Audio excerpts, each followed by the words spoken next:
আমিও একসময় ভাবতাম প্রবাস মানে টাকা, প্রবাস মানে সুখ, প্রবাস মানে পরিবারকে সবকিছু দেওয়া। কিন্তু আজ এই ভিডিওটা বানাচ্ছি কারণ প্রবাসে এসে এই ধারণাটা যেভাবে ভেঙেছে সেটা আমি কাউকে চাই না, না জেনে ভোগ করুক। আপনি যদি প্রবাসে আসতে চান বা ইতিমধ্যে প্রবাসে থাকেন, ভিডিওটা শেষ পর্যন্ত দেখবেন।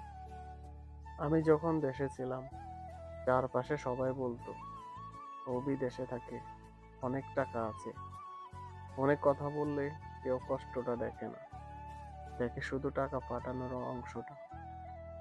আমিও ভাবতাম একবার প্রবাসে গেলে সব সমস্যা শেষ হয়ে যাবে, কিন্তু প্রবাসে এসে প্রথম যেটা বুঝলাম, টাকা সহজে আসে না। ঘন্টার পর ঘন্টা কাজ, শরীর খারাপ হলেও কেউ জিজ্ঞেস করে না তুমি কেমন আছো। প্রবাসে টাকা আছে ঠিকই, কিন্তু তার দামটা দেওয়া হয় শরীর, মন আর সময় দিয়ে। সবচেয়ে কষ্টের বিষয় কি জানেন? টাকা পাঠানোর পরও পরিবার ভাবে আরো পাঠানো যায়। কেউ বুঝে না এই টাকাটার পিছনে কত দাম, কত অপমান, কত না বলা কষ্ট লুকানো থাকে। এখানেই প্রবাস মানেই টাকা, এই ধারণাটা পুরো ভেঙে যায়। একদিন আমার শরীর খুব খারাপ ছিল, কিন্তু কাজ বন্ধ করার সুযোগ ছিল না।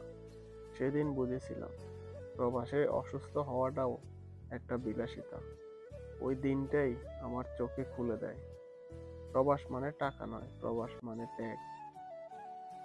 আপনি যদি নতুন আসতে চান, এই একটা কথাই মনে রাখবেন, প্রবাসে আসা মানে শুধু টাকা নয়, অনেক কিছু হারানো।